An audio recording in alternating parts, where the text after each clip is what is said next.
you make content and you're trying to turn views into dollars, you have to avoid this one critical mistake. Do not chase virality. Now, you would think more views equals more dollars, but it doesn't. This is called the viral trap. And it's the biggest mistake creators make, especially if they're using content to build a business. Now, I spend all of my time in the content world. I have 1 million followers, I've done billions of views. I can go viral whenever I want, yet I've realized pure virality is the wrong strategy. So in this video, I'm gonna break down the better one. If you're a business owner making content, I'm gonna explain how to avoid the viral trap and a better strategy for building a content machine that prints money for your business.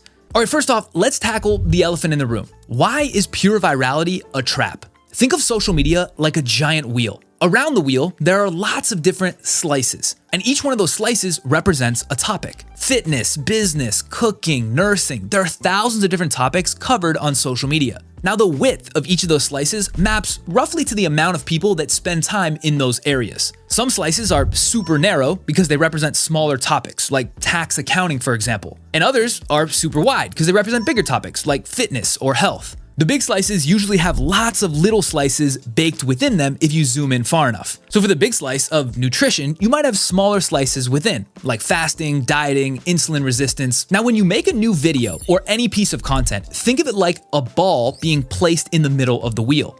And based on the topic and your previous videos, the algorithm will swivel the wheel to try to aim that ball to get it in the right slice. In other words, if you make a video about nursing, the algorithm's job is to find that nursing slice and slot the ball in. Now, the quicker the algorithm is able to make this decision, matching the nursing ball to the nursing slice, the further down the slice the ball is able to travel. And this is really important. People that hang out towards the center of the circle are more passive viewers. These are pure entertainment seekers, lurkers, and passive scrollers. But the people towards the end of the slices, towards the edges of the wheel, those are people with more specific pain points that have a much higher intent to buy.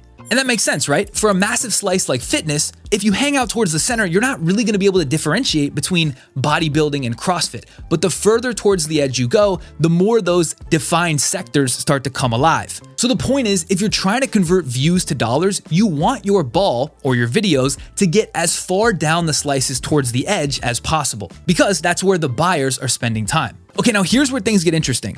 The size of the ball changes, and it represents how many views your video is getting. As more people from different slices find your video relevant, the ball will grow in size. So the bigger the ball gets, the more viral the video. But there is a drawback. The bigger that ball gets, the fewer slices it'll be able to fit down to get to the edges. And so big balls typically stay towards the middle. So for example, let's say you make a video about Apple's new iPhone release. Well, this would be for sure applicable to tech enthusiasts, but it also might interest gym rats that use their phone in the gym, or teachers, or designers, or gearheads. Essentially, that video has the potential to get 10 million views and will be a giant ball that would get stuck in the middle. Super high resonance, super high views, but very low sell-through potential. Who's gonna take an action to buy based on an Apple iPhone release video?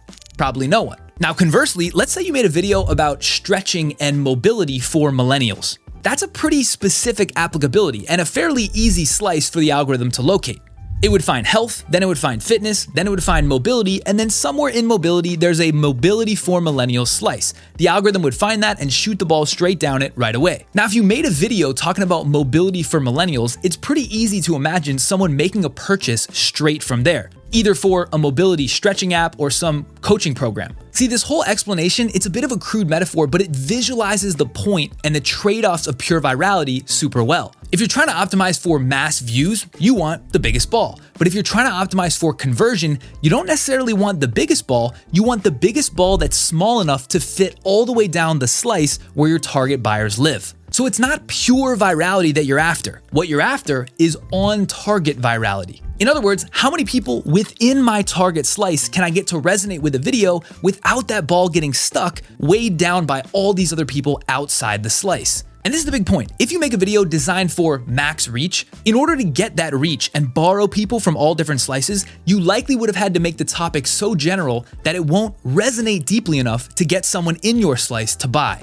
And in my metaphor, that's because the ball gets stuck towards the center. But in reality, it's because when the video goes insanely viral, the topic is too broad to be tactically useful. Now, if you're watching this and you haven't figured out how to go viral at will, this is probably music to your ears, because that means you don't actually need 10 million views to drive a ton of sales for your business. All you need to do is train the algorithm how to find the right slice that your buyers live in and then consistently shoot balls down that slice over and over and over.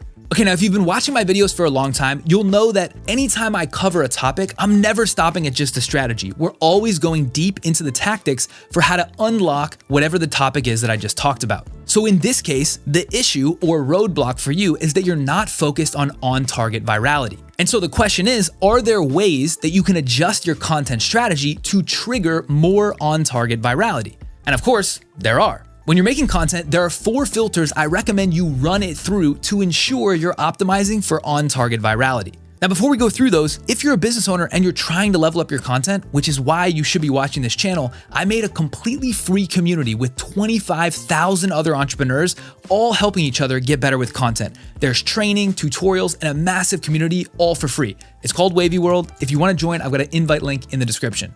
Okay, back to the filters. These are the 4 filters that I'm running my content through to make sure I'm optimizing for on-target virality. The first filter is the biggest one, and this is called the idea filter. When you select your content ideas, you want to make sure they'll be applicable to your target slice. For example, if I'm making marketing content for small business restaurant owners that are struggling to grow, will this idea be actually interesting and relevant to them? Now, here's a visual and a framework for how to think about picking ideas so this is true.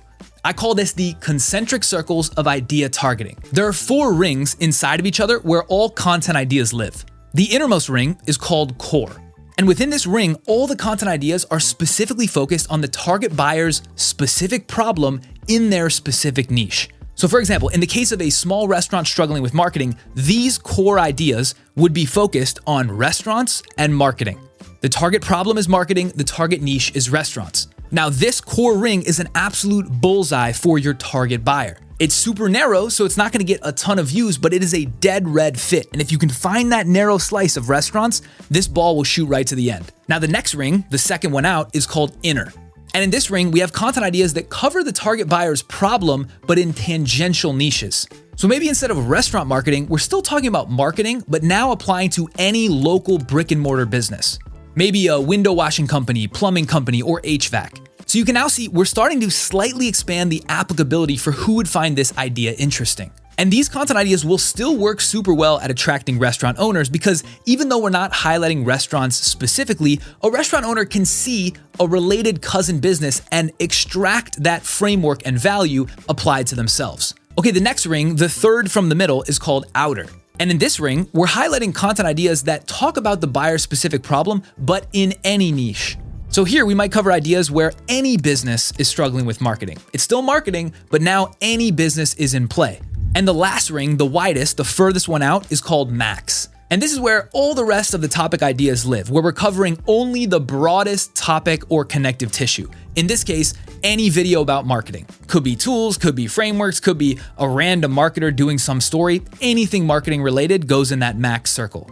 So content ideas generally fall into one of these 4 buckets. Anything outside like iPhones or gym equipment obviously doesn't relate to restaurant marketing, so those are even a further ring. But those 4 rings, that's where content ideas would live for this sector. So the $1 million question, of course, is which of those rings should you pick ideas from and how many ideas from each should you make? What should the content mix look like to best target that restaurant owner's slice?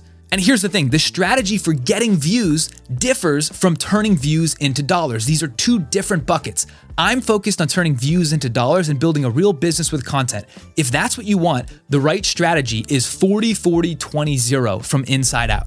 If you're making 5 videos a week, 2 should be from core, 2 should be from inner, 1 should be from outer, 0 from max. Now let me explain this. The core and inner videos will be auto converters for you. If the right person sees those videos, in this case, a restaurant owner, they're gonna convert on whatever you have. Lead magnet, email list, or maybe a low ticket item, they're gonna convert right away. And that's of course, assuming you make a good piece of content that's actually valuable. That's table stakes, but we're talking about targeting the idea. Now the outer, the 1 video a week for outer is meant to be what I call controlled chaos. 1 time per week, you go wider on purpose, but it's still directionally aimed at the slice. You're still doing business marketing, but it's slightly wider than restaurant marketing or local brick and mortar marketing. Now, with these outer ideas, they have the potential to get way bigger. So those balls will swell, pause, and it's likely that they will not reach all the way to the edge. These are not meant to be conversion vehicles to get people to buy right away. But it's possible that a business person, non-restaurant related, sees that video, has a restaurant related friend, and shares it directly to them. That's what you're looking for with controlled chaos. You have no idea where those cross-partner shares will come from, and you're trying to inject a little bit of variability one time per week. And you're willing to make that trade, not as perfect, but directionally there, in exchange for controlled chaos so that you can inject some serendipity once in a while. You do not want to make any videos in the max bucket. As tempting as this is, and this is where the millions of views come from, if you do get one to go viral that's off target, you're going to get tons of likes, followers, and comments from the wrong people. It will signal you incorrectly, and you will start building the wrong type of audience match. Okay, so that's the idea filter. If you go 40-40-20-0, I guarantee you will convert way more leads. The views will be down, the follower growth will be down, but the dollars will be up. Depends what you're looking for. And if you take this approach, which I recommend, you will not see videos with millions and millions of views unless your starting category is huge to begin with. But that's okay. I cannot overstate this idea filter enough. Okay, the second filter you should run after the idea filter is called the value filter. And this is more of a question you ask yourself once you pick the idea and begin to figure out how to frame it. This is gonna sound obvious, but when you pick your content ideas, you wanna make sure they're actually valuable to your on-target audience. And what you're looking for here specifically is called walkaway value.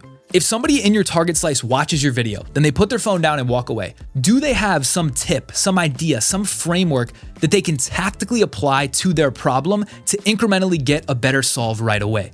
If not, you gotta change the way you're developing and framing that idea so you build in more walkaway value. Again, if you're trying to go for max reach and build a media platform, that's a different play. You're in the ads business, you're looking for views. This does not apply to you. If you're looking to convert views into dollars and not have to go viral to build 7-figure and 8-figure businesses, you need tactical walkaway value. People tend to follow and buy from areas where value is dripped repeatedly against their pain point. So your goal, if you want to turn views into dollars, is to use this value filter to make sure you're actually dripping some value. All right, the third filter check you should run your content through to make sure you're optimizing for on-target virality is called the peer share filter. When you look at a finished video, your only goal is for that video to compel one person in your on-target audience to share with another person in your on-target audience. This creates an on-target virality loop. One restaurant owner sees it, it's so valuable, they share with another. If a restaurant owner sees your video, are they gonna go out of their way to text another restaurant owner friend to share the game because it's so good? If so, you pass the peer share filter. But if a restaurant owner thinks it's interesting, but then would share it with their cousin who's a landscaper, well, this is a little bit less valuable and it can create an off-target virality loop. This is not what you want. Your goal is to increase that peer-to-peer share rate within the slice. And the way to do this is to maximize the tactical walkaway value that we just talked about in the second filter. The thing is, if you focus your targeting and then actually add value, you'll grow exactly how you need to. All right, the last filter is the audience match consistency filter. It turns out there's one more aspect to the ball and wheel visual that I forgot to mention earlier. The more consistently that you target the same slice, whether it's wide or narrow, over and over and over, the better the algorithm gets at swiveling and finding that slice quicker. It's kind of a memory for the algorithm. There's like grooves in the system where it knows where you want to go. This consistent algo fit, it's called audience matching. Because the more confident the algorithm can be at knowing what ball you'll produce and what slice it should go to, the faster it will spin the wheel to find that slice. And the faster that wheel spins, the quicker the ball gets down, the further down the slice the ball is able to go. So the consistency filter is just to double check when you're making an idea that this idea will also be correctly matched with the other ideas you've previously made that have worked. If you're going to intentionally violate this match, you got to be really certain that this new idea will be even more valuable for your slice than the things you've made before. You want to stay super disciplined and on target to increase the speed that the algorithm can find the fit. All right, guys, that is all I've got for this video. As I stated at the beginning, if you're trying to turn views into dollars, you have to avoid the viral trap at all costs. And it's a bit cheeky with the naming, but now you get it. You're not going for pure virality, you're going for on-target virality. Don't fall into the trap of chasing pure virality. It's a worse game, harder business, and less money for you. Hopefully that visual we went through at the beginning made it super clear about the difference between the two and what the implication really is if you chase the wrong thing.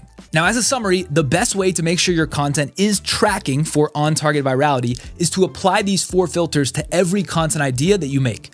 The first one is the idea filter, and that's to use the 40-40-20-0 for the core inner outer max frame. The second is the value filter. Make sure there's actually tactical walkaway value the viewer can take to apply towards a pain point. The more you do this, the more you drip value, the easier it is for that person to associate you with solving their problems, and they'll likely buy from you in the future. The third is the peer share filter. When you make a video and it targets someone in your on-target slice, would they share it with a peer, another person in your on-target slice? If not, you got a problem. If so, it'll create an on-target virality loop and you're good. And fourth is the audience match consistency filter. Make sure you're targeting the same audience profile over and over and over. The more you do this, the faster the algo fit gets and the further down the slice your ball will travel. As always, guys, there is so much free stuff in the description. People comment all the time, they can't believe how much I'm giving away. I just made this channel to try to help business owners improve their content. So make sure to check out all the links I have below. Whatever problem you have, short form or YouTube, I've got something for you. Make sure to check it. And if you're a business owner and you want to join a community with 25,000 others that are working on content, definitely join Wavy World. It's completely free. All right, until the next video, we will see you guys then. Peace.